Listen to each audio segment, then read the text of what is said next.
Halo anak-anak, selamat berjumpa kembali dengan Ibu Eltin dalam pelajaran Pendidikan Agama Katolik dan Budi Pekerti di tahun pelajaran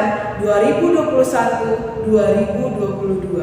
Anak-anak, Ibu berharap anak-anak semuanya masih dalam keadaan yang sehat dan siap untuk belajar.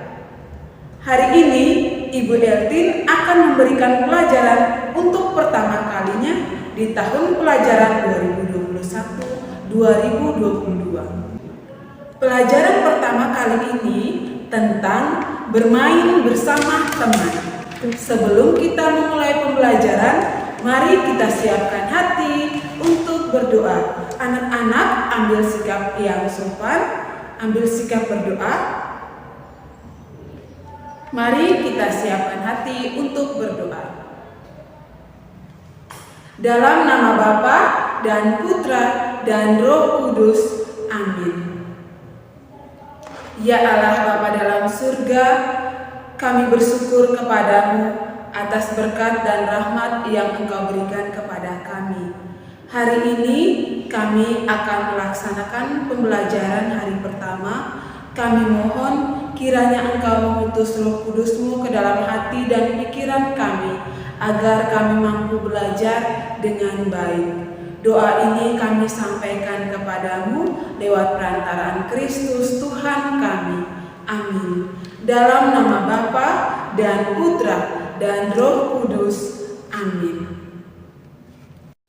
Anak-anak, setiap orang senang bermain, baik di rumah maupun di lingkungan sekitar.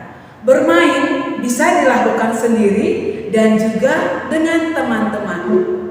Kira-kira anak-anak sudah tahu apa arti dari bermain? Sekarang Ibu Eltin akan menjelaskan arti dari bermain. Bermain adalah kegiatan yang dilakukan untuk kesenangan. Anak-anak pasti suka bermain karena dengan bermain anak-anak merasa bahagia dan senang. Bermain akan mengasihkan bila dilakukan bersama teman. Anak-anak, permainan yang sering dilakukan bersama teman-teman, misalnya bermain ular tangga, petak umpet, kucing dan tikus, bermain kelereng, bermain layang-layang, bermain bola kaki, bermain lompat tali. Anak-anak, permainan ini pastikan dilakukan bersama teman-teman yang ada di sekitar anak-anak, karena pada saat ini kita mengalami masa pandemi, yakni anak-anak tidak boleh bermain secara berkerumunan, sebagaimana yang disampaikan oleh pemerintah bahwa kita harus patuh pada protokol kesehatan. Anak-anak, bermain bersama teman itu kita memiliki manfaat. Manfaat yang pertama, anak-anak dapat bergembira. Yang kedua, anak-anak melatih kekuatan fisik. Yang ketiga, melatih diri untuk bekerja sama. Yang keempat, membangun sikap jujur, disiplin, dan tidak ingin menang sendiri. Ketika anak-anak bermain bersama teman-teman, sikap jujur, disiplin, dan tidak ingin menang sendiri akan anak-anak kembangkan ketika anak-anak bermain bersama teman-teman. Yang kelima, anak-anak belajar mentaati aturan. Itu dia manfaat dari bermain bersama teman.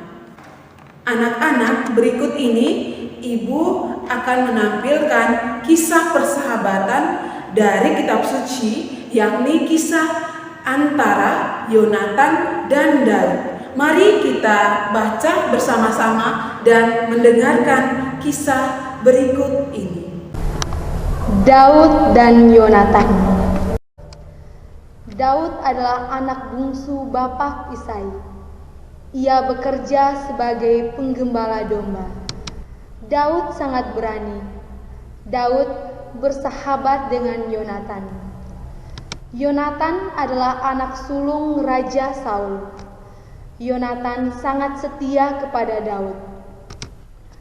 Walaupun Yonatan anak orang kaya, Yonatan tidak malu bersahabat dengan Daud. Yonatan tidak sombong.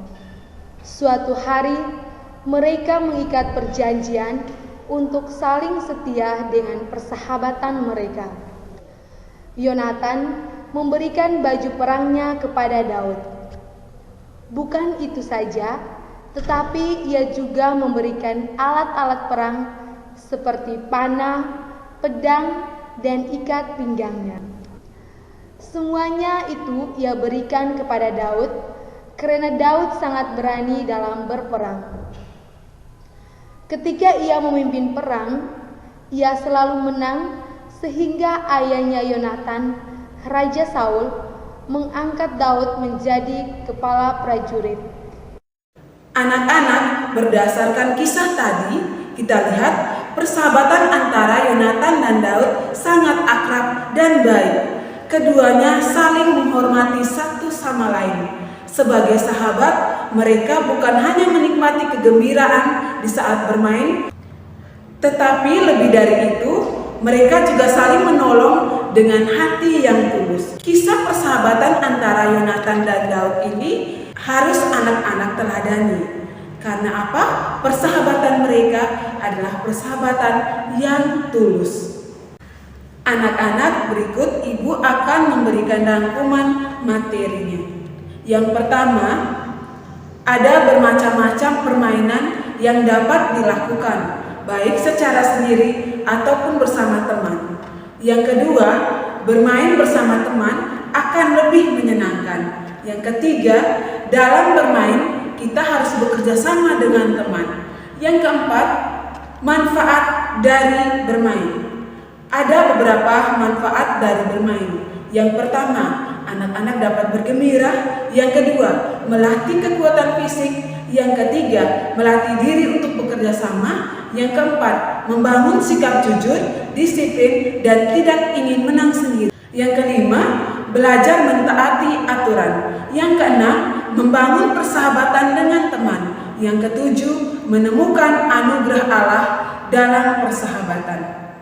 Poin terakhir dari rangkuman materi hari ini adalah Daud dan Yonatan merupakan teladan kita dalam persahabatan.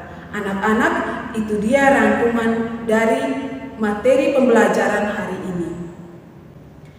Anak-anak, selanjutnya anak-anak mengerjakan tugas berikut ini. Yang pertama, tulislah 3 nama teman-temanmu. Yang kedua, tulislah macam-macam permainan yang dilakukan bersama teman-temanmu. Anak-anak, tugas yang Ibu Eltin berikan ini, anak-anak jangan lupa mengerjakannya dan mengumpulkannya melalui nomor WA Ibu yang sudah Ibu berikan. Sebelum mengakhiri pembelajaran ini, anak-anak, Ibu Eltin akan memperkenalkan seorang ibu yang akan menemani Ibu Eltin dalam memberikan pembelajaran agama. Mari kita berkenalan dengan Ibu Ina. Halo anak-anak, salam kenal ya. Perkenalkan nama Ibu Ina. Ibu adalah mahasiswa dari Stipar ND yang melaksanakan KKN di SDK Santa Ursula. Sekian perkenalan singkat dari Ibu. Sampai jumpa di pembelajaran agama bersama Ibu Ina. Terima kasih, Tuhan Yesus memberkati. Dalam nama Bapa dan Putra dan Roh Kudus, amin. Bapa kami yang ada di surga, dimuliakanlah namamu, datanglah kerajaanmu, jadilah kehendakmu di atas bumi seperti di dalam surga. Berilah kami rezeki pada hari ini, dan ampunilah kesalahan kami, seperti kami pun mengampuni yang bersalah kepada kami. Dan janganlah masukkan kami ke dalam pencobaan, tetapi bebaskanlah kami dari yang jahat. Amin. Dalam nama Bapa dan Putra dan Roh Kudus, amin.